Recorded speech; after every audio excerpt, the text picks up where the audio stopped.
You're listening to another Geek Pride podcast.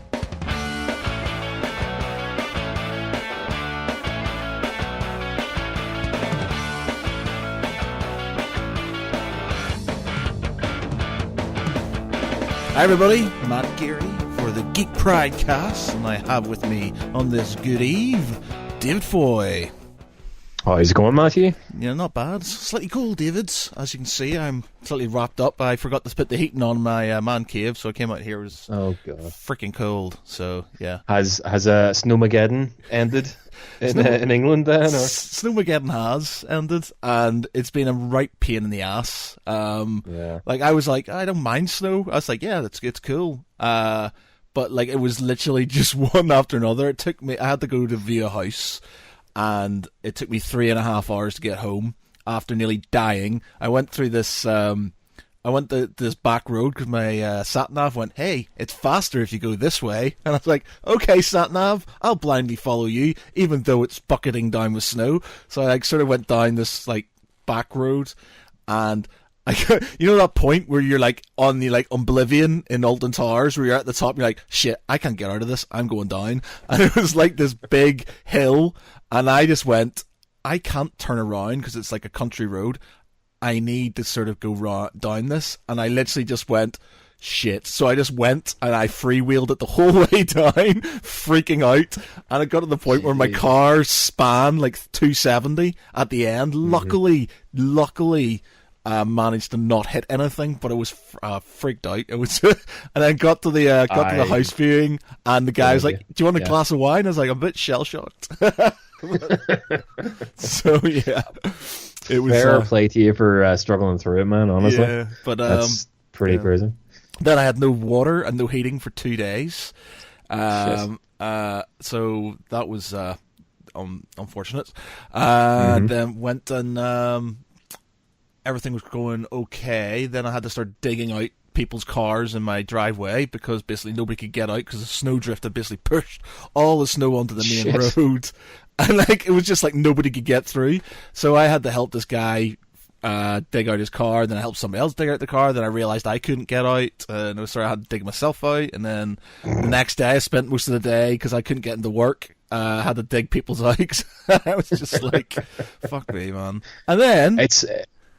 go. And then, to cap it all off, after giving my girlfriend grief, because we're both selling our houses at the minute, and I was giving her like pure grief because she had said to me, "It's like, oh, yours is going to take ages to sell," and mine, I got an offer on it within a week and a half, and I agreed the offer within 2 weeks. A week later, the fuckers withdrew their offer, and I was just like, what? So I thought I got it sold, and then the add insult to injury, she got an offer on her house today, so I literally got mine withdrawn and she got hers, so she's all smug and stuff, and I'm like, God damn it! That's what you get for being cocky, man. You know, I always have. Yeah, I saw your Facebook post and it was like, oh shit. Yeah, not good. It's really selling houses, buying houses, things like that. It's just it's frustrating. People tell you, and you're like, yeah. it'll be fine, but. Yeah, it's annoying just because there's a couple of houses that we quite like, and we don't want them to go by the time we got them, and we thought we'd had it, and then I was just like, it didn't. So I have no idea. They didn't tell me why they'd withdrawn their offer. It could be money, could be they've broken up. So many people when we went to visit their house, like these houses, like, so are you downsizing? No, divorce. It's like shit. Like so many of them, man. Like just like families were like just broken homes, and I felt so bad. I'm sitting there looking around their house. You could tell they didn't want to go as well, and you're just like eyeing up their house, and you're like. So like, if that's ever not an advert for getting married and or buying a house together, then I don't know what is. Yeah, man. It's So I said to Louise, I was like, Louise, all these people are getting divorced. It's just like, yeah, we're moving in together. So. Well, sure. You never know unless you try, man. That's the thing. This is very true. So it has to happen. And I'm looking forward. It does. I'll miss my place. I really will miss this place and stuff. You'll miss your space. I'll miss my space. Yeah, I'll miss my own sort of little thing. But as long as I've got something and my house sells, I'll be all right. So if anybody wants to sell, if anybody wants a house in Manchester, hit me up. You know, a very nice house as well. A Very- really nice house. yeah, very nice house. it's quite good. I love It is. that house. Yeah. What are you going to do with all your stuff, man? Honestly, I mean, is she going to let you have all of your stuff? Because that's Well, that's the question. thing. She gets to go where she wants to go. So basically, South Manchester's kind of where we're going, apparently. And then I've just told her, oh, fine, then I need a room that is equal to or bigger than this one here that I'm in at this moment in time. So 20 by 9 is what this one is. So I need something that is equal to or bigger than that. And therefore, there's been times where she went, oh, look at this place. And I'm just like, looking at the garage, 18 by 9? No, it's not equal to or bigger than this one. I mean, it's not even the setup. I mean, I'm looking at it now. I can see it's a great setup. It's what are you going to do with like your gaming table and all that sort of stuff? Well, this is it. It needs to be crazy. It needs to be big enough. And in all seriousness, I said, look, if you give me a room that's smaller than this one, I'm not going to be able to fit it in. And it literally, because it's quite cramped as it is at the minute, because I've got a lot of stuff. If you give me something smaller, it's not going to happen. So it's like, it needs to be bigger. You need to give me something. So the only two things I have There's no is blackmail. my own man cave that I can just do my thing in, get away from things, and internet, because we went to see a beautiful house and it had, we looked at the internet. I was just like, 1 megabyte, and I was like, not a chance, no sir, not happening. Dude, it's ridiculous how you rely on internet. Like, obviously the snow wasn't as bad over here. It really wasn't. We sort of lucked out. Northern Ireland sort of avoided the whole beast from the east. But there was a bit of snow, and our internet went down for the best part of like 2 days, and it was like a slog. It really was. You're trying to, because you think, you're knackered, you climb into bed, you put Netflix on. You're sitting during the day, there's nothing to watch. I'll put Netflix on, or play with PlayStation.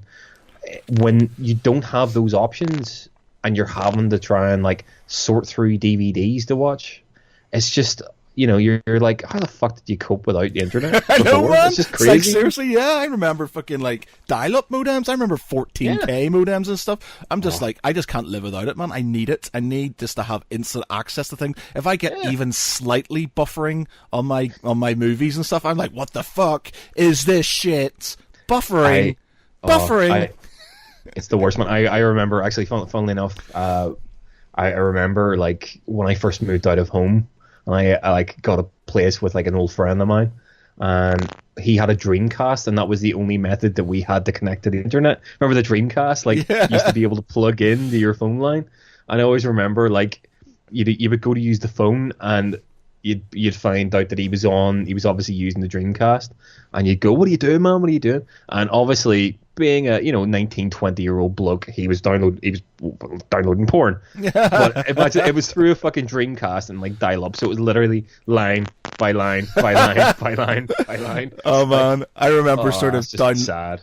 I remember downloading porn when we first got the internet, me and my friends at my house. Like, my dad had just got the internet, so we're like, wow, got the internet, we can look at porn. And I mean porn, basically just boob, just something really sort of, innocuous. You look at it now and you're like, that's just not even pornographic. But as a sort of teenage boy, you're like, holy shit, it's the best thing I've ever seen in my life. But, right, download this picture. I think it was like Danny Minogue or something. She had this like calendar, and I remember sort of downloading this picture, and it was taking so long. It was just kind of going doot doot doot like this. And my dad walked in, went, "What are you doing?" And we're like, "Just on the internet."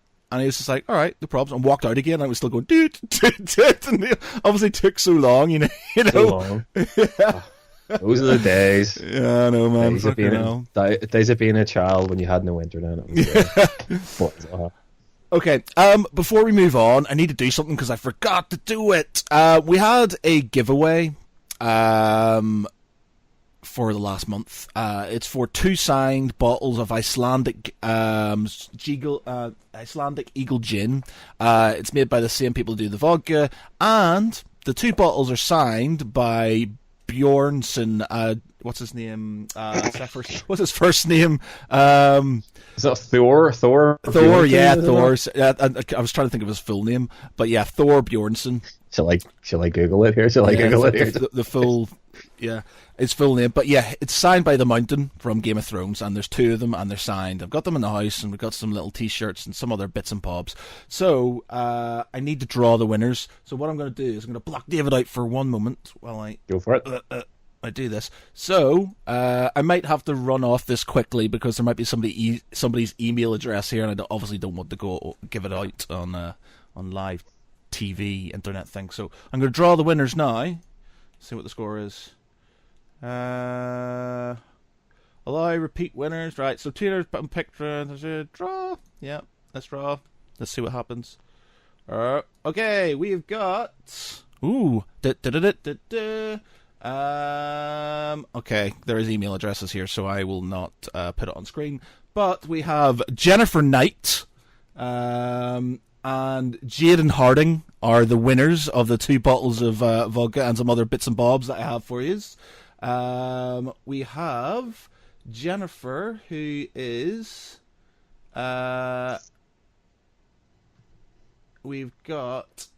she is Hayes, England, United Kingdom.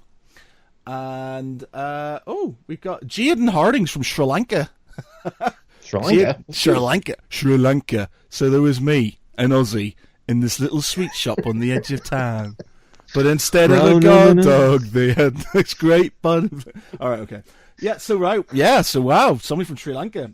So what I'm going to do is I'm going to get in touch with you, and I'm going to send you an email. I'm going to send you some tweets and things like that. If you get in touch with me in the next week, I will send me your email address. Not your email address. Send me your address, and I will get it posted out to you.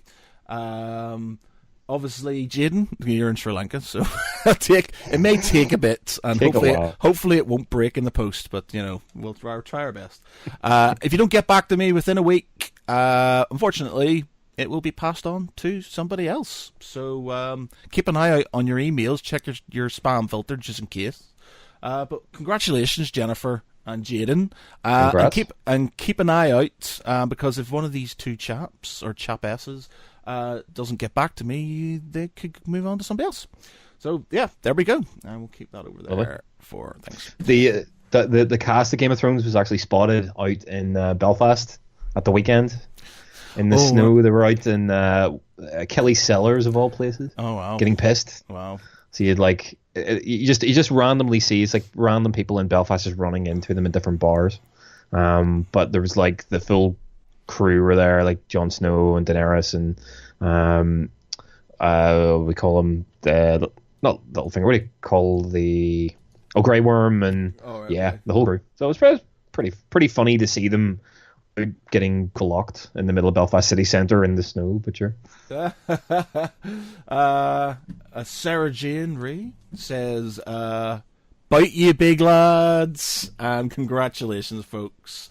She says, that brings back memories. I'm guessing she's talking about Kelly's. Yeah, I remember Kelly's. And Dempsey's. I remember getting kicked out of Dempsey's once or twice.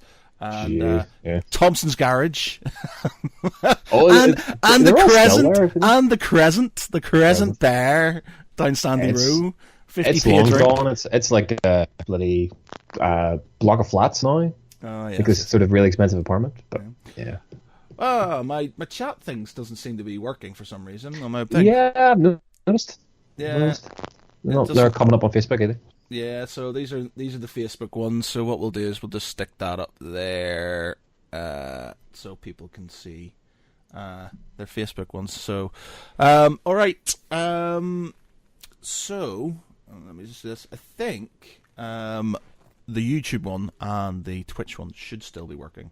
For some reason, this one isn't. But it's telling me who's watching and stuff, but it's not telling me if there's talking. Yeah, I can see this one. Yeah. Anyway. So, we're talking about Game of Thrones. They built a big castle or something. Apparently, they're building just finished building a big castle in the Belfast somewhere. I'm not sure where it is. Possibly round my way actually, because I think it might be out near the wall and stuff.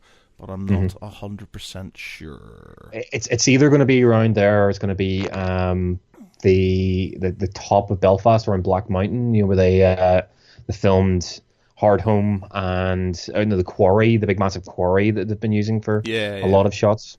But it actually looks quite rural as opposed to around the quarry. So possibly. They're reckoning that it's an the external walls of one or more of of one castle, but maybe not any castle that we've seen yet. Okay, interesting. So I think what they're saying is it's not Winterfell, but it's maybe some of the castles that are leading up to Winterfell. So the sort of, as you can imagine, obviously, as the White Army moves closer and closer to Winterfell, there'll probably be other castles maybe fall. Right. Yeah. So it'll probably be. So it'll probably be something like that, yeah. But we won't get it for ages. We won't get it for another year. Another year, which is saddening. Very, very saddening for Matt. Not happy for Matthew. I don't know, dude. I mean, I know a lot of people have been kind of saying, have been quite disappointed about the fact that it's not on this year. But the way I kind of look at it is, yeah, fair enough. I'd love to see it now, but if they're taking their time because they're spending so much time and effort to make that last series epic, then fuck it, I'm happy to wait. I would rather they took the time and just didn't rush into it. Sarah Jane Rees says, I've missed about 4 seasons of Game of Thrones. I really need to catch up. Where have you been? Okay. Where have you been, Sarah Jane? I'm guessing you're from Northern Ireland. It's kind of in your face 24/7 there. It's like you can't walk down the street without bumping into somebody. Yeah. I don't understand how you cannot see 4 seasons worth of Game of Thrones. I don't know. I mean, I suppose like anything, if you you can sort of, what to say, like, just you kind of get yourself to an extent where you've watched so much that you're just sort of, you need a bit of time away from it. I think I did that with Walking Dead, where I just binged on the first couple of series. And then just found myself going, no, I really can't be arsed going back to it again. I think I'll just wait for a while, and never did. Yeah, well, you're not missing out on much, man. I'm so done with Walking Dead. Like, it is literally just background now. So I've got it, and it used to be like every week, me and my housemate, me and Ali, we'd sit there and we'd wait for it, and we'd sort of hope that it was going to be good, but it's just so lame now. Like the last episode with Carl, so drawn out, and and the whole thing is just so like, I'm just done with it. I'll put it on. I've got it recording, and every now and again, if I'm making a model or painting or something like that, I have it on as background. I have zero interest or motivation to watch it at the minute and stuff. It's just, they just need to stop. It's just not working for me anymore, and I think it's not working for a lot of people. Do you not think when they introduced? I mean, I'll be honest. I had stopped watching Walking Dead before Fear of the Walking Dead came out. But I've heard a lot of people say that when Fear of the Walking Dead started, it was almost, it's jumped the shark now, because they've obviously tried. It's still, the original series is still successful. Let's try and capitalize it. That are on it. Let's bring out a new series. And I think a lot of people just thought it was, both storylines were quite diluted now, because you have both shows as opposed to just the one show to concentrate on. I don't know. It's, as I was saying in the last podcast, I think there's so many shows on at the minute. It's difficult to take the time to sit down and concentrate on shows. There's every week there's a new Netflix show coming out, or there's a new series of something. It's just difficult to keep up with everything though. Rick Ward says, I've invested so much in The Walking Dead, so I'm at the point now when I don't have to enjoy it. I just have to see it through, see how it ends. Well, yeah, Rick, you're right. I'm exactly the same. I've got to the point where I've watched so many episodes of it now that I feel like I need to just carry on through habit, through, that maybe now and again there's going to be the odd good episode or whatever, but it's just, I'm just done with it now. And I think you get to a point where, something's so successful that you push it too far, it just becomes lame. It's like Lost. Lost got pretty bad towards the end and stuff. Battlestar Galactica. It just, there's a lot of things where it's just like, yeah, I cannot be dealing with that anymore. I'm worried that when Westworld starts bringing out, they've got another 10 episodes coming out soon, and I'm panicking about that. Now, the good thing they do is they don't have loads of episodes. They just have 10 episodes, and that's it. Yeah. And on a kind of semi-similar note, but on a side note, I was watching the Frankenstein Chronicles, Sean Bean, obviously, and it's on Netflix now. I appreciate it's been on ITV and stuff before, but it's only 6 episodes long. And it gets through quite a lot. And I kind of like that, And to be honest, I was watching some of like the IT crowd and stuff. There's not a lot of episodes per season. British seasons tend to be a lot shorter than American ones, and I kind of think that's a good thing because they get what they need in, and they don't sort of bore you with lots of shit in the middle of it. So I think that's the way forward. The Walking Dead, if they cut out half the episodes and put in a bit more of everybody instead of just doing an episode where there's somebody you just do not give a shit about walking around, and you're just like, I don't care. I really don't care. Just move on to somebody else. And they just need fewer episodes with a lot more going on in each, and then boom, done. You look at it this way, Matt. I mean, you look at the most successful show. I mean, fair enough, The Walking Dead is an entity unto itself, but if you look at the other successful TV shows that have come out recently, Game of Thrones is the perfect example. Westworld is another example. It's short, snappy series. It's high impact. 7 or 8 episodes per season. Exactly, 7 or 8 episodes. Fair enough when it comes to something like what Game of Thrones, which is based off literary works. Then people will complain that there's some aspects of it of the book that have been left out. But I would rather have that where it's short, it's snappy, it makes you want to see the next week's episode, as opposed to something like The Walking Dead. I mean, we've been having this conversation for years, where I can predict what a fucking series of Walking Dead is going to be. It's going to be the first 2 episodes are going to be incredible, really tension filled, awesome, and then it will just take a nosedive, and there'll be 4 or 5 episodes of nothing, of just exposition. Just someone random will get bitten in one of those episodes, and that'll be it. Then it'll build up to the mid-season break. There'll be a cliffhanger. Then there'll be the next episode after the break will be a big one. I'll not give away any spoilers or whatever, but yeah, it'll be a big one. Then it'll go into another lull before it ramps up to the end. And it just, you're absolutely right. If you cut out at least 6 or 7 episodes per season, it would just make it a more overall enjoyable experience. And I don't know. I just think American TV shows are driven for the fact that they want long seasons, and they want, because obviously they buy them to be long, drawn out 21 episode seasons, and who needs that? Says Sergeant says, when it's filmed a book, people always complain when stuff is left out. Look at Harry Potter. I will not look at Harry Potter. Second-rate Lord of the Rings, that is. Look at Lord of the Rings. Lord of the Rings. I mean, I can remember a complete experience. I remember going to see the first Lord of the Rings. I remember going to see Fellowship in the cinema, and I hadn't read Lord of the Rings since I was maybe 4 or 5. Loved it then, but I hadn't read it again since. And I went to see Fellowship and absolutely loved it.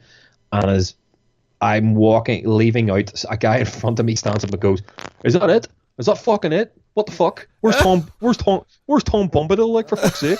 Like, in the middle of the cinema, and it's just like, if you're going in and expecting to have a complete carbon copy of what's in the novel, it's never gonna meet your expectation. Yeah, the whole thing, I think, I am a massive Lord of the Rings fan. I grew up with it. I remember my father telling me a story about how his first date with my mother, he was reading Lord of the Rings because he had just got it, and that's what he did. And I was like, wow, and she stuck with him. But yeah, is that trying to make himself look more intellectual? Yeah, look at me reading. And obviously you can see sort of kind of in the background over there all my Lord of the Rings stuff. I love it. The cartoon, the books, everything. Read everything multiple times. Audio books, the books. Collect the toys and stuff. I love it. The films were amazing. Wasn't a huge fan of The Hobbit, to be honest. But as the book goes, I wasn't a massive fan of The Hobbit as a book anyway either. But yeah, I loved it. Absolutely loved it. And I thought that certain things didn't need to be in there. And I didn't think Tom Bombadil or the Barrow Wights or stuff like that didn't add much to the story. and I think it may have dragged it on slightly more than I know. There's parts of it which do feel a bit stretched, but I think it might have dragged it on a bit too much. It was unnecessary. They had little nods to it, I think. The bit where they're getting eaten by the tree. I think that happens with Tom Bombadil and stuff. So there is little nods to it and stuff. But I think they did an amazing job, and it's one of my all-time favorite trilogies. That and the Holy Trilogy. Incredible. Yeah, I mean, it's incredible what Peter Jackson was able to achieve with the original trilogy. I mean, it will. I know, fair enough. There's talk they want to make a TV show of it. I'd be honest, I'm not interested. I mean, we had this conversation a couple of podcasts ago, but I'm not interested. I think the movies themselves are perfect adaptations of that material. It's done in a really cracking way, with all the limitations that were there in sort of late 1990s, early 2000s filmmaking. What he was able to achieve is just incredible. I mean, you're saying about The Hobbit. I mean, I've watched. Myself and my girlfriend, we actually sat down and watched the last Hobbit. Was the Battle of Five Armies a couple of weeks ago, because they're never off ITV2 every Saturday night. There's at least one of them on. And to be honest, I only watched it once after it came out, and I stuck it on. And it was enjoyable enough. Don't get me wrong. They are enjoyable. It's just that they're not a patch on Lord of the Rings. Yeah, they had a high bar. They had a high bar to hit, and I think with the difference, and I think we've mentioned this before, but the difference between the original trilogy and The Hobbit, the new Hobbit trilogy, is that the original one was all tangible. There was bigatures. There was a lot more sort of to do with. Now there was CGI, but there was definitely a lot more sort of physical props and sort of costumes, whereas there was very much CGI in this one, and it sort of took the edge off it. Plus, you had a book that's very, very short, and they stretched it into 3 films. Now, some of the exposition, Gandalf and stuff, I quite enjoyed that because it sort of explains, because in the book it doesn't really sort of talk very much about what he's done and where he is and who the necromancer is. But other than things, there was a lot of unnecessary bits and bobs in there, and, the Battle of Five Armies was slightly disappointing for me because I didn't envisage the Dale, the guys from, is it Dale, from the village? The Lake Town? Yeah, Lake Town. Yeah, Lake Town. I didn't envisage them as being as useless as they were sort of made out to be. Yeah. And, it wasn't really a battle of 5 armies. It was basically two. It was the orcs and the dwarves, essentially. Yeah, and they didn't even have the wargs. The wargs are, the wolves were a part of the army. So it was wolves, goblins, men, elves, and dwarves. It just, and granted, he didn't explain a lot about the battle itself in the book either. So it's good that they expedited that as well. But yeah, it could have been done in a movie and a half, even just one long movie. Yeah. I wouldn't have minded a long movie, but they didn't. You can tell. You could tell what they were trying to do. I mean, I loved The Hobbit again, the book, when I was a kid. It's very much written. I mean, Tolkien himself had said that it's very much written as a children's novel, but you could tell what's happened. New Line and I think it was MGM, with the other film company that were involved. They've seen, okay, right, we've now got the rights to The Hobbit. Let's try and do what we did before with Lord of the Rings. Let's turn it into a trilogy of sort of swashbuckling, fantasy action films. And that's not really what The Hobbit is in a lot of ways. Like, if you read The Hobbit, yes, there's fantasy element. Obviously, there's fantasy element. There's action elements into it, but it's not explicit. It's not an explicit Lord of the Rings type fantasy action film. And I think a lot of it was sort of stuck in to try and evoke the same sort of emotion, same sort of stuff that Lord of the Rings did. Like, I liked the whole storyline with the Necromancer. I loved the bit in the middle of the Battle of Five Armies, where you had Saruman and Galadriel coming and kicking ass and stuff. I thought that was awesome to see. But again, it's stuff that they've obviously taken from the appendices of The Hobbit and maybe taken bits and pieces from the Silmarillion and just thought, right, let's stick it into these movies and try and make it more action orientated. Yeah. That was all right. I was thinking, because obviously our sister podcast, Pitch Please, which another episode will be on tomorrow, as well as our last podcast will be uploaded as well from the other week. But they were going to do Lord of the Rings at some point in time, and I'm hoping to do that. And I've got I'm thinking about I was going to do something maybe in the Silmarillion, possibly the Children of Hurin, not the story about fucking name's just gone out of my head now. Yeah, it's gone. But basically, where the brother and the sister and Galrong the dragon and the incest and the all the fucked up shit that happens. And I think the Silmarillion is such a dark book, and you can tell he's written that during World War I when he was in the trenches, because there is some seriously messed up stuff in there. Oh, my girlfriend's just joined in the podcast after sending me angry text messages about where I was, what I was doing. Now she knows where I am. Here I am, babe. I'm doing podcast stuff, and my mother's online as well, so I've got the two women in my life watching me. I've got my cats. You do? You've got multiple cats. Hello, I do. Crawling all over you. God's sake. Oh, brilliant. Okay, so Oscars just happened. I'm glad to see that. Oh my God, names have come. Gary Oldman got his first Oscar. That's very good to see. Now, I haven't seen Darkest Hour. I'm going to see it with John Boy on Thursday. We're going to see two war films, two old school war films, and Darkest Hour is one of them. What are they? The Darkest Hour and the other one, I think it's a World War one. I can't remember what it's called. But yeah, John picked them. So. Oh shit! I think I know which one you mean. I saw a trailer. Can't remember what it was I was going to see, but yeah, there was a film kind of set in the sort of trench. Yeah, 1917 or something. One. Yeah. So I can't remember.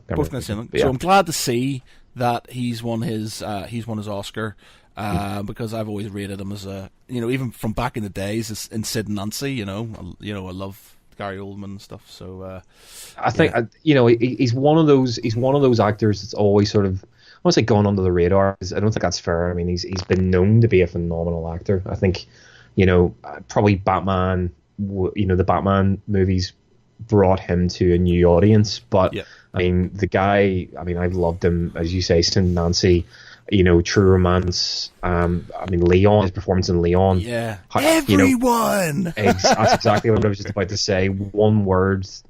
Yeah, the whole, like Beethoven, just incredible, absolutely incredible. Yeah. And even some of his sort of slightly strange, to me, he should have won an award for Tinker Tailor Soldier Spy. He is incredible in that film. The film is Dracula, as Dracula, yeah, amazing, yeah. Another great film. Again, it's a film that sort of is one of the, I would say, one of the best sort of modern horror adaptations in, from the 90s, but it's sort of forgotten about because there's a lot of sort of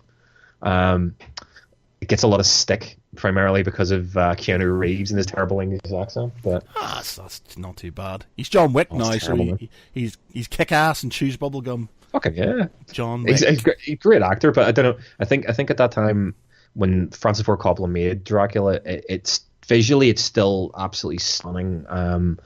But I think it suffered from a lot of the casting. Gary Oldman is phenomenal in it. Anthony Hopkins as Van Helsing is great. But you're looking at, Winona Ryder, Keanu Reeves, Carrie Ells. Casting is a bit not great, but the film's great. He's phenomenal. Yeah. But yeah, it was good. It was good to see. I think he should have won it for Tinker Tailor Soldier Spy before now. But. Yeah. He got nominated for that, didn't he? In Tinker Tailor? Yeah, he did. He got nominated. So we always got obviously the Shape of Water. The Shape of Water. I haven't seen it. It seems like an interest. It sounds like Splash, but a modern version, a Del Toro version of Splash. I'm sorry. I heard the perfect name for it the other day. Someone has renamed it Grinding Nemo, which is the perfect way of describing it. Apparently there's a sex scene in it. Apparently she has sex with the fish. Yeah, exactly. She does. Wow, what the fuck's going on? You don't see anything. But, that's weird. Yeah, well, it is. It's very weird. It's very weird. Grinding Nemo. Told you. It's saying about in terms of all of the films that were nominated. I've only really seen 3. I've only seen 3. Shape of Water, Get Out. Get Out's really good. Yeah, it's awesome. And Dunkirk was the only other one then. Yes. I'm glad it got some Oscars. I fucking love that film. Loved it. Absolutely loved it. In terms of The Shape of Water, I think I was talking about this with my girlfriend. I could see why The Shape of Water won. I think I don't want to cast it. It's a good film. It is a good film. We went to see it recently, and I enjoyed it. I love Guillermo del Toro, like back from Kronos, Devil Backbone, sort of, back in his early days. Even stuff like Mimic and Blade 2 is awesome. But yeah, I love Guillermo del Toro as a director. I was really looking forward to this because he is probably one of the best, I would say, visual directors out there at the moment. And I'd heard the story. I know it's sort of like a spiritual successor to the Creature from the Black Lagoon in a sense. Parked in like a modern fairy tale. I really want to see it. I enjoyed it. It wasn't. I think maybe it had been built up, and by its reviews and so on, that it wasn't as good as I thought it was going to be. And I kind of came out thinking, it was a good film. It was, but not what people are, building it up. Yeah. But I can see why it won. Because post Harvey Weinstein and the Me Too movement, and all of the calls for better representation for female for female performers, and the LGBT community, and the more inclusivity. So it's not, so the film isn't just a old white guys. I can see why, after all of that this year, why The Shape of Water has been nominated. It's a film that it's a nice non-confrontational film. It's a love story. It's beautifully, it's a beautiful visual film. It's got a strong female lead. And yeah, I mean, I can see why it won over films like Darkest Star or Dunkirk or Phantom Thread, which are all about strong men and men and men films, So men. Yeah, exactly. To me, the best film. I mean, as I said, there's a lot of films that I haven't seen. To me, Get Out was the best out of the lot of them. I just think it was such a real gut punch of a film.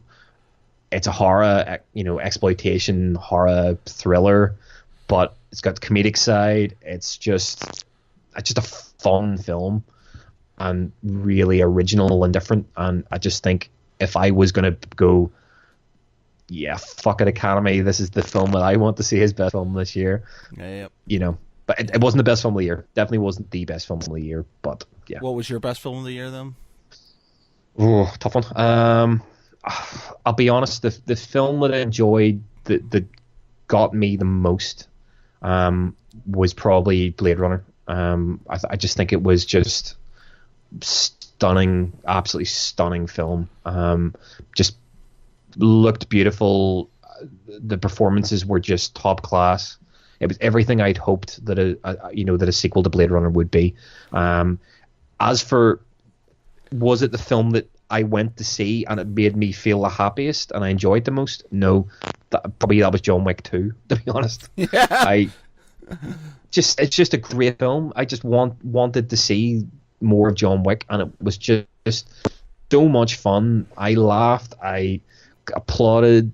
It was awesome, absolutely awesome. We watched, because I hadn't seen, it was one of those films that came out and it wasn't on my radar. It was like that just looks like a silly sort of, Keanu Reeves rip-off of Bond or Bourne or something. That's like, I'm not really that interested. But it was on like Sky Movies or something, so I stuck it on.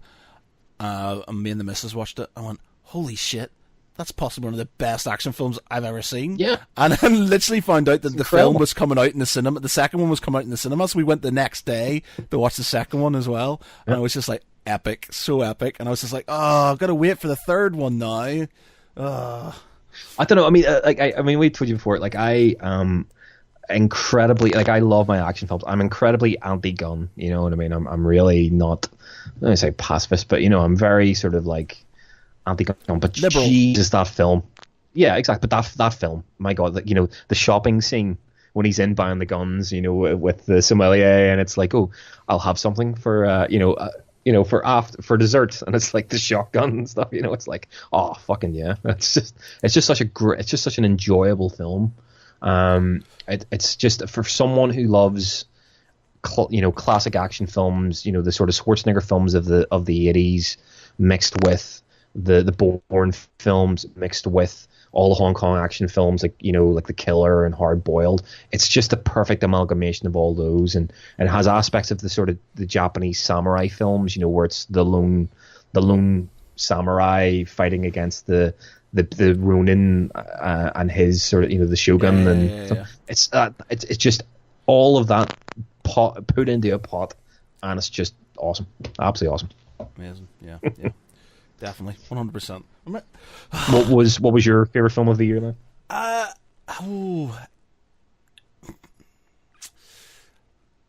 Dunkirk, just because it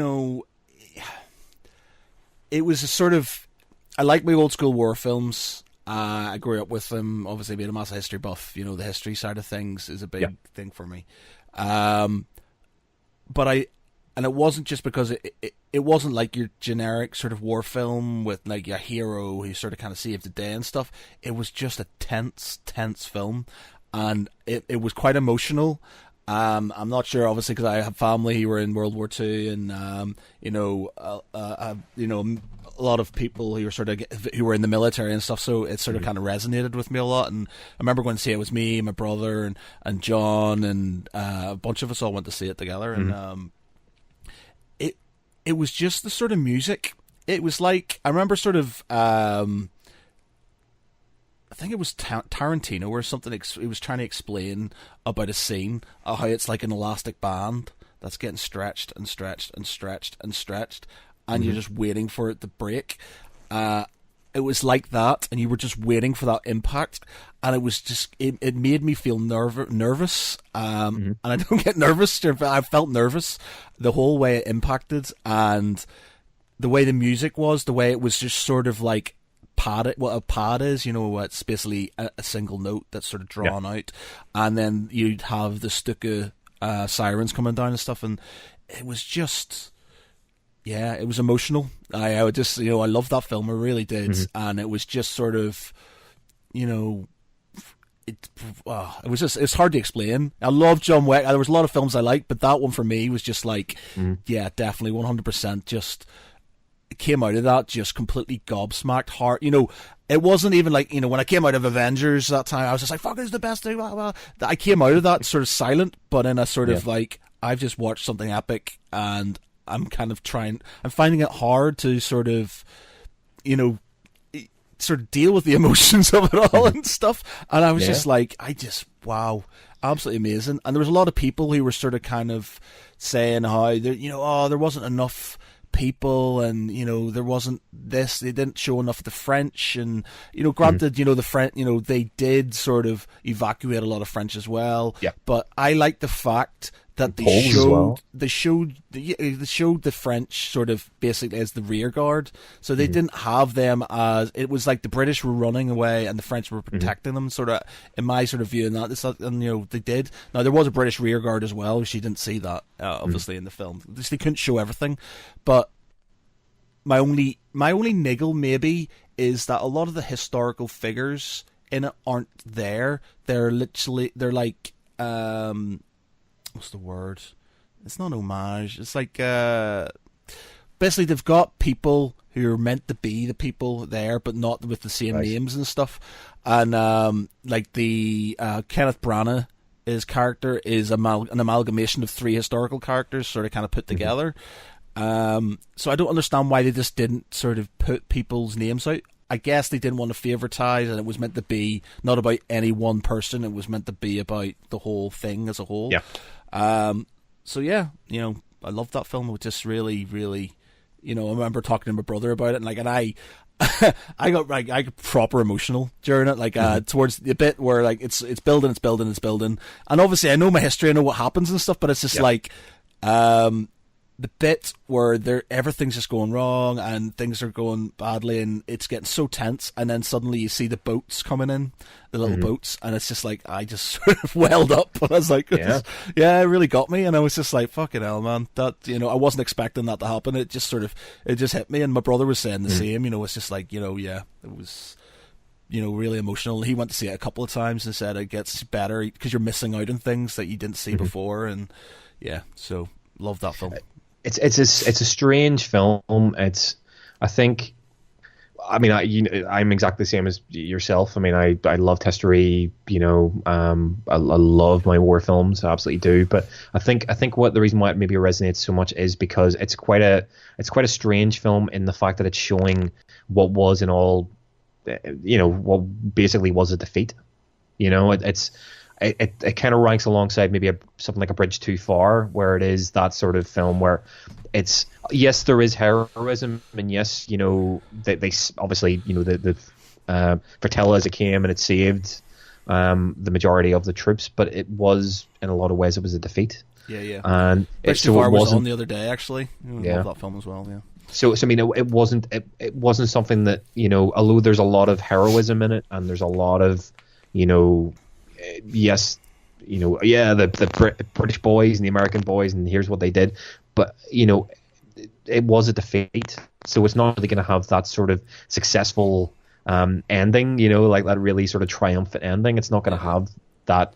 Instead of something like like maybe, well, I suppose Saving Private Ryan does have a bit of a downbeat ending as well, but something like Band of Brothers, which is shows the end of the war and capturing the Eagle's Nest and so on. So it maybe resonates that much because it was quite a negative experience, obviously. Apparently, but no, Tom Hanks and Spielberg, I think they're looking to do another World War II film. I think it's from the beaches of Omaha as well.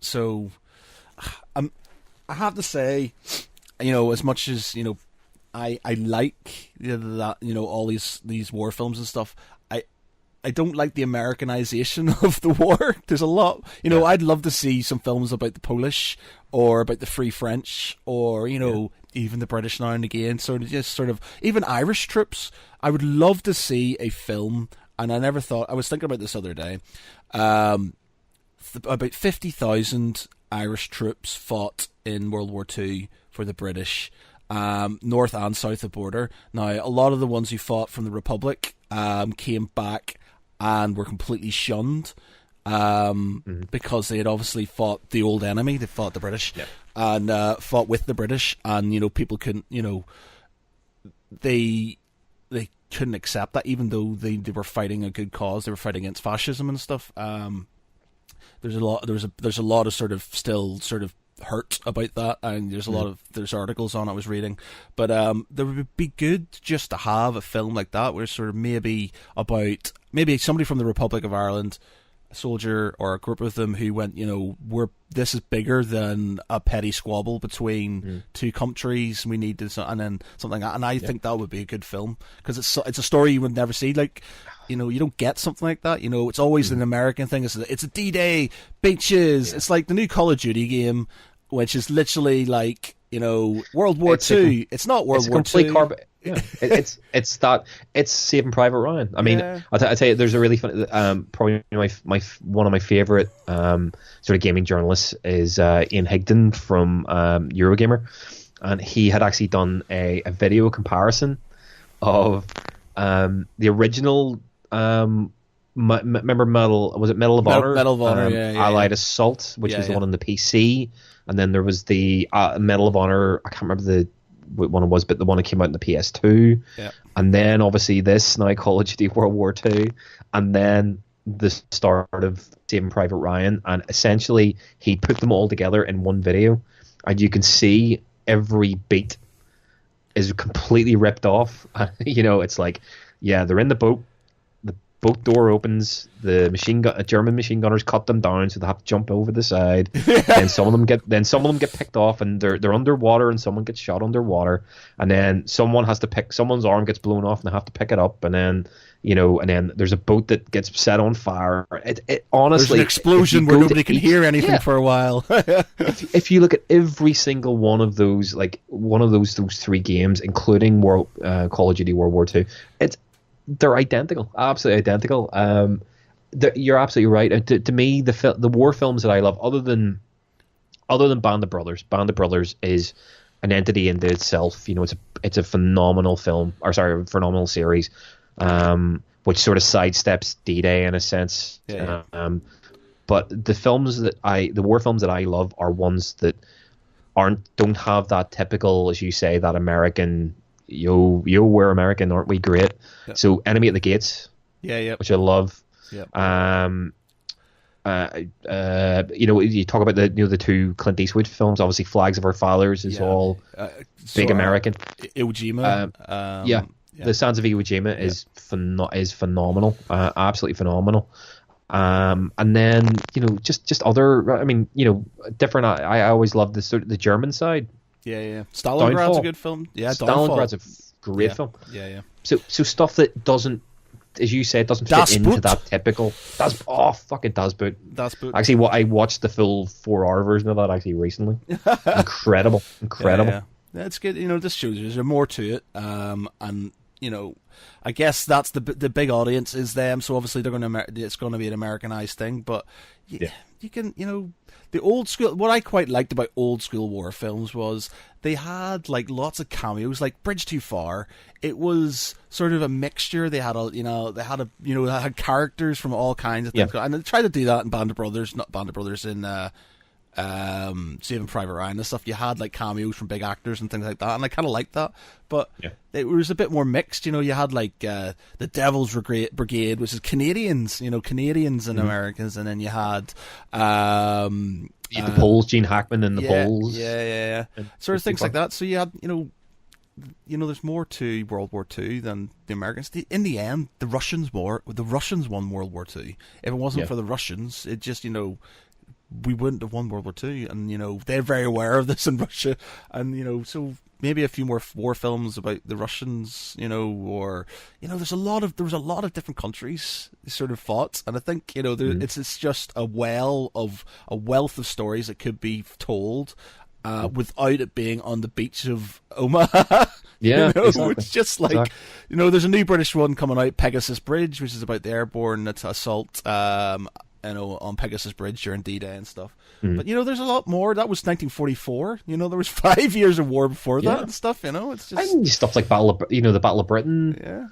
The Blitz. Stuff that I'd always wanted to see, which I don't think I've ever seen it featured in the films, but I've always loved to see stuff about Werner von Braun and the V2, the V1 and the V2 rockets, and stuff around that. I think would be really interesting. The fact that Werner von Braun, destructive Nazi rocket builder, was adopted by America and ended up forming NASA. Yeah, that's true. And ended up fronting NASA for the best part of 40 years. There was a good series on it's a few years back, and it was about the heroes of the Telemark, the Norwegian special forces the film's great. I can't remember what the series was called, but it also showed you sort of like one of the German scientists. I could not remember his name, but he was the one who was sort of creating trying to create a nuclear bomb through hard water. Yeah, it was heavy water. Heavy water. And he sort of intentionally sabotaged it. Well, by giving fake sort of sort of things, but led them to believe that he could do it. So like things like that was really good. Obviously the Norwegians were, they were sort of taken quite early, and there was a few, they obviously you had the French. There's a big thing about the French, obviously, surrender, but you had the Free French Army, de Gaulle, and things like that, and it's just sort of there's a lot more than sort of just America during D-Day. Fucking hell, if you're going to do America, why don't you do like in the film Patton, where they start off in North Africa, where they're sort of fighting Rommel and stuff, and things like that. There's a lot more to the war than that last year of it. There's one. I haven't actually seen it all. I watched the start of it. It was I watched the start with Jade. I think I was going out one night and I watched the first half, and it was really interesting, and I've meant to watch the end. Hacksaw Ridge. Oh yeah, that's pretty good. Yeah, just again, just a different viewpoint in terms of the conscientious objector and the work that the medics did on the Japan, during the Pacific War. Yeah. I think that would it was really very, very good, but again, it still has a hint of that sort of America rah rah, like America. Yeah. Sorry to any American listeners that are here at the way to. But no, you're absolutely right, But yeah, Dunkirk, good film, very good film, very good film. All right, okay. So we've been on for about an hour. I want to show you something now.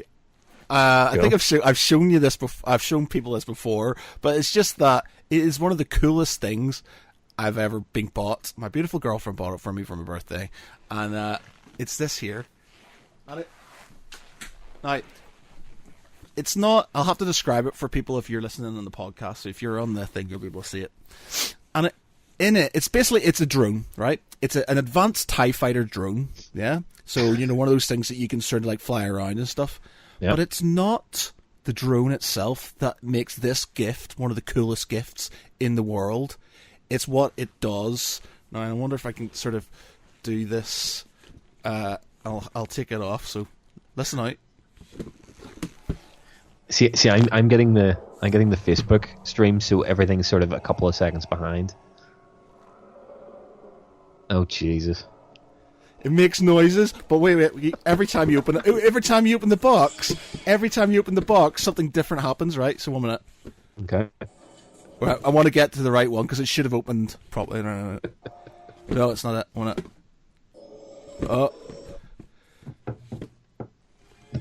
Oh, it's the next one. It's the next one, right? So, this is me, right? This is me. I get this, and I open it up, and this is what I hear.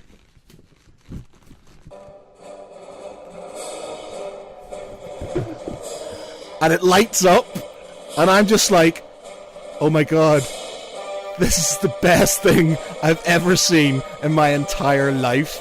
It's a drone in a box that lights up and plays the Imperial March when you open the box. And it's like, I literally spent ages just opening it and closing it and opening it and closing it. Have you flown it around yet? No. It literally has. The box is amazing, man. I literally cannot bring myself to do it because it's such a beautiful thing. But yeah, that's it. It's just. It's something for your shelf, essentially. Then that's what you're saying. Yeah, something for the shelf. I will at some point in time get it, but yeah, that is amazing. Just a beautiful, beautiful, very beautiful good thing. Yeah, Rick Ward says this is for the giveaway. Yes, unfortunately not, no. Richard. It is. It is not for the giveaway. That's one of my beautiful things. There is a lot of stuff actually in my room that needs to be given away. I need to get it sorted ASAP because I'm moving soon, hopefully, and it'll just be there. So yeah, there will be lots of stuff. That is not getting given away though. So yeah. I honestly, man, you're going to have to eBay quite a lot of your stuff. I mean, sorry fuck you, David. I'm not eBaying anything. It's all coming with me. Man. It's all coming with me.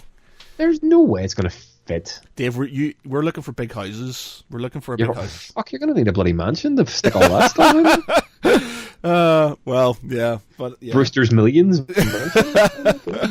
But between us, we should be able to get an all right house. It's just, unfortunately, she wants to live in sort of South Manchester, which is stupidly expensive. Yeah. I'm happy to live in any sort of Greater Manchester where you can get mansions for a fraction of the cost where you can in South Manchester. But that's where she wants to go, unfortunately. So that's just it. So. Yeah. Under the thumb. Yeah, under the thumb. Yeah, completely. She's been messaging me the whole way through this, going, "I'm trying to say it." So I've just got I keep on getting because if I don't reply to her on WhatsApp, then I get Facebook messages. Oh, why are you on Facebook? You're not replying to me. It's because I'm bloody doing a podcast, and she's like, "Hey, what?" And it's not working on my phone. And then it's just frozen, and she's trying to get me to fix it while I'm doing the podcast. And I was like, I'm not sure I can help you. And she's like, I'm the same. I keep on getting, Jade is literally in the next room to me. She's literally that way, the next room. But I'll keep on, hearing her shout through the wall, or I'll get a message coming through. She sent a message through there, which I've only just seen. It was a film called Your Name was her film of the year. Have you seen that? Your Name, I heard of it. It's Japanese anime. It actually came out in 2016. Don't want to break it to her, but yeah, that was her film of the year. Film of 2016, Jade. Well, no, because to be honest, out of all of the films you were saying about John Wick, out of all of the films that I saw during last year, the most perfect film that I saw last year actually was from 2016. But it was a film called The Red Turtle. Have you ever seen that? No. It's a sort of Studio Ghibli Japanese animated film. It's the most heartbreaking thing you'll ever fucking see. But I saw it in the middle of last year. Incredible film. But it's from 2016, so it unfortunately can't go into my top films of the year. Doesn't go into the list. Yes. Unfortunately not. Doesn't go into the list. Right. Okay. Well, is there anything you want to talk about before we leave it then, Dave? What can I say? I picked up a game recently, and it's completely blown my mind. Absolutely blown my mind. I finally got around to buying Resident Evil 7. Ooh, okay. And oh my god, incredible. It obviously came out January of last year. And it's a film. It was a game that I sort of didn't avoid, but I was up to my neck in a couple of other games at the time, like Fallout 4 and The Witcher 3. So it sort of passed me by. And as a long-time Resident Evil fanatic, that had sort of been disillusioned by parts 5 and 6, I really let 7 pass me by, and I meant to go to it. I meant to get it at some stage, but and I just decided. I thought, fuck it, it's in the sale. I'm going to pick it up on PS4 and see what it's like, and it is absolutely fucking blown my mind, dude. It is amazing, absolutely amazing. Game of the year material, even though I only it was from last year and I'm only getting to play it now. But yeah, it's just. You would have played the Res Evil games in the PS1 stuff, wouldn't you? Back when you were my age, back in the day. Yeah. But it's whereas the last couple have been very sort of action orientated, they're obviously influenced, the sort of third person shoot 'em up sort of game, influenced by stuff like Gears of War and that sort of thing. This is a proper back to the original. Resi 1 to 3, real atmospheric horror, jump scares a go-go. You've got your limited inventory and your small amounts of ammo and lots of backtracking and puzzles and so on. It's just absolutely amazing. I'm sure other people have played it. But I would definitely say if anyone is looking for a cheap game, it's currently going for about £15 on the PlayStation Store at the minute. So if anyone who sort of was a sort of survival horror fanatic like myself back in the sort of PS1, PS2 days, and has sort of been disillusioned by some of the shit sort of horror games that have been out recently, Res Evil 7, awesome. And Bloodborne is free this month on PlayStation, on PlayStation Plus. Another absolutely incredible game that sort of passed me by during the course of last year. I'd never really been a fan of the sort of Dark Souls games. Yeah. But I picked up Bloodborne and absolutely adored it. And the fact that it's free this month, I would advise anyone who has a PlayStation, fucking pick it up.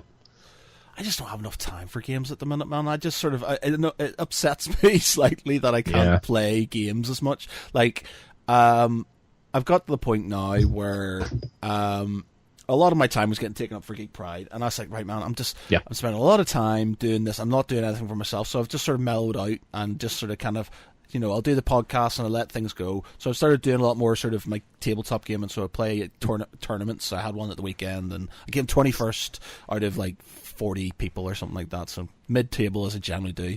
And I kind of like being able to do things, but I just don't seem to have enough time for games. My brother's been trying to get me to play a game. It's called King. Fuck. Oh my god. Kingdom Come, yeah, Kingdom Come, and it's like Skyrim but without magic and stuff like that, and it's quite realistic. Like you have to eat food, and you got to eat it in a certain amount of time, or it goes off. And if you don't bathe and things, people sort of get, they're like, "What do you like?" and stuff. And he says it's really hard, and you can't save all the time. You've got to literally do certain things, so you can die and have to go back and do it. So it's frustrating, but it gives you that sort of feeling of, you're not just going to charge in there, hack at something, die, and then start again. You got to be careful, and you got to learn. And like you as a character, you don't automatically know how to fight. So at the start, you're a bit clumsy and not very good at things. And I think that sounds like a good game. Unfortunately, I think it sounds like a massive time sink, and I don't know if I have time for it. It definitely would be. I mean, I think it's been quite heavily influenced by the sort of Dark Souls, Bloodborne sort of game. Those sorts of games. Geez, my cats are having a fight here. Those sorts of games that are really sort of did you hear them? Sort of very unrelenting and unforgiving in terms of. Stop it, you two. One of my cats is about to get the dreaded snip, so he's being a bit of a shit at the minute. Okay. But yeah, it's meant to be one of those sort of games. It's very unrelenting, very unforgiving. You can't just, as you say, just go in hacking and hack slash, or you will die again and again and again. So you really have to think about every attack that you make and every enemy you go up against. From what I've heard, it's very much like that, which, if you're into those sort of slightly more realistic of a game, my dad used to I think you'd enjoy it. My dad used to play Arma, all the Arma games, quite a lot and stuff. So it's like realistic sort of, ones where, if you get shot in the leg, you're hobbling and you got to do things like that. Obviously, that's where DayZ came from and stuff. Yeah. But now obviously PUBG as well. PUBG. Yeah. So. Those sort of games. I never got to play it, but I remember watching my dad sitting there, you getting the map up and sort of trying to figure things out and stuff like that. So yeah, man, it's crazy. I do try to, I do game a lot. It's sort of become a bit of a refuge for me in terms of just when I'll come home and I'll just maybe stick on a game and play for a little while, especially if I get really addicted to a game. I'll just really, I'll sink a lot of time into it. But it is difficult, when you do have a job, when you do have a relationship, it is difficult to set the time aside. But then, I look at some of my friends, like a great friend of mine, Mick. His sort of thing that he's actually turned one of his sort of hobbies into a bit of a, he's got some attention for himself. His big obsession is the sort of, the simulator games. Right, yeah. His addiction at the minute is the trucking simulator. Right, okay. Right. And so he's actually got himself he's created himself like a virtual reality. He got himself like a VR, like a, what do you call those, Oculus Rift setups, and got himself a steering wheel and he now sits and plays these trucking simulator games where it's, you know, you're driving from like, I mean, like Lauren to Ballymoney or something. Exactly. He does these videos of himself, but he puts them on YouTube, and he's of him just talking shit while he's driving. Like he drove from like Limerick to Larne a couple of weeks ago, and the whole way it's like 40 minutes of him driving, or sorry, not 40 minutes. It was like a couple of hours of him driving. Like virtually driving from Limerick to Larne to deliver, I think it was fucking radiators, and it's him driving while talking about, you know, like the McDonald's that he had done before, or a film that he's watched, or the fact that he's listening to like Van Halen on the radio and all shit like this. It's absolutely hysterical, and he's started putting these videos up on YouTube, and they're incredible. What's the channel called? Oh, I'll actually give him a shout out. He's it's Harry Beastwood. Is his Harry name? Beastwood, right? Harry Beastwood. I might give it a whirl. I'll send you a link. But yeah, I mean, it's again, you know, it's trying to get the time to game. It's like anything. It's, you know, you getting the time to game is the same as me getting time to try and sit and watch the multitude of different TV shows that are on at the minute. You know, it's sort of a bit of a struggle. Well, the good thing is I sort of, when I'm making models and stuff for my tournaments and stuff, I sit there and I just put, like, I've hammered everything on Netflix. I don't think there's anything left on Netflix at the minute for me. I've watched it all. Rick Ward says, I started Breath of the Wild on the Switch. It makes time disappear very rapidly. Still early days with it, but would highly recommend. Well, that was our Game of the Year, Geek Pride's Game of the Year. I'm buying a Switch at the end of the month. I'm finally getting a Switch. Amazing. All right, that's it. You know what? The Nintendo, they do. You know, they've been plodding along for a while, and they're not really turning a lot of heads, but they're sort of, you know, they're just doing their thing. They don't need sort of like super crazy AAA games. All they need is Mario and fucking Link. You know. Zelda games and stuff. That's all they really need. I mean, we were talking about. We want to, you know, we're me and Jade have been talking about we're going to get a Switch at the end of the month, and but thinking about there's only maybe like 3 or 4 games that I actually want to play, but those games are such good quality that it's sort of like, you know, don't really want to get them, you know. But again, that's with Nintendo. I mean. You're buying the classics, you're buying the characters that you know and love, and that's really it. You know, you're not really going to get very many sort of AAA, you know, adaptions onto the Switch that you would get on like the PlayStation or the Xbox. But hey, you know that the Nintendo games are going to be of really high quality, so you pay for them. You know. Yeah. I just need to not have a job and be able to sit there in my ass and do fuck all. Just sort of make models, play games. And if I won the lottery, I honestly think, you know, if I knew I didn't really have to sort of get a job and stuff, I'd obviously pump money into my website, but I'd have a gaming store. And I wouldn't even care if it lost money. Just sort of, it would be like, you know, leather armchairs and a fireplace, and I could sit there with my mates and play games and stuff, and it would just be, that would be it. You know, just being happy. You know, I'm going to work, darling. And then I go and let's sit there and play games all day and just sort of like enjoy myself, and then come back, and then I can do my sort of family stuff, and then that's it. So it's just like, yeah. That'll be perfect. I honestly think that'll be a good thing for my relationship, because I could get all my nerdy stuff out of the way during the day as my work, and then, you know, during the evenings I'll be all geeked out, and I can just sort of chill out and do sort of stuff that, you know, my missus likes to do, like watch crappy Coronation Street and fucking celebrities go dating. Oh, so mind-numbingly shit. Oh, I have to say my other half is phenomenal. She, you know, she's just as geeky as I am, so it works out really well. You know, I game away, like she'll do the same.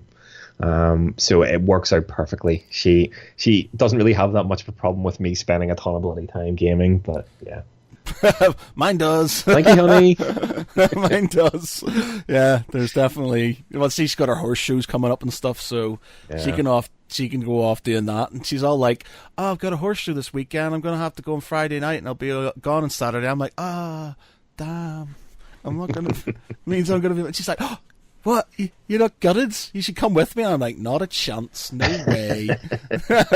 No, that's mat time. I can do my man stuff. Then when you get back, we can sort of watch crappy Coronation Street and... thing. But the thing is, you get to this point, right? You have to watch these programs that you don't want to watch, that you kind of get into them in a weird way. So you're like, what's he doing? Why? I'm sure that happened in the last, Yeah, no, well, it's the same as me and bloody RuPaul's Drag Race for us. For God's sake, it was just something. Oh, I'm putting this on. We're watching it. It's like, okay, stick it on, and then it's like, oh.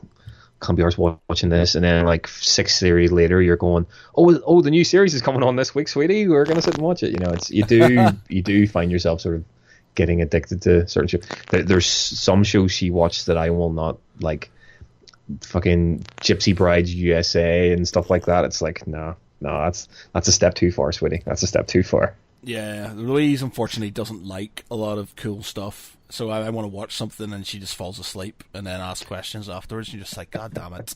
It's like this is it. Like Louise, she always going on about how she doesn't sleep, but she will sleep if the TV's on and I'm there and I'm watching something I want to watch. She will fall asleep, dead asleep, snoring away. Yeah, and then she'll miss the whole thing, and then we'll go to bed, and then she'll just be awake and she'll just be talking. And that'll be the time I want to go to sleep. So I'll be like clonked out about to snore, and she's like, trying to talk to me about random shit. It's like, you were asleep like 5 minutes ago, but now it's like, well, there you go. There you go. Right. Wow. Yeah.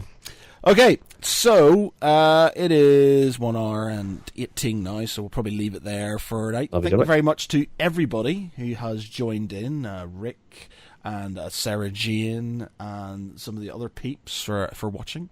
And our respective partners who have been texting us in different ways. And our respective partners who have been texting us. But yeah, thanks everybody for joining us. If you are listening to this on iTunes, then download our other podcast, Pitch Please. There should be a new version coming tomorrow, as well as last week's, or is it the week before's version of this one, because I haven't uploaded it yet, because obviously Snowmageddon and stuff. Yeah.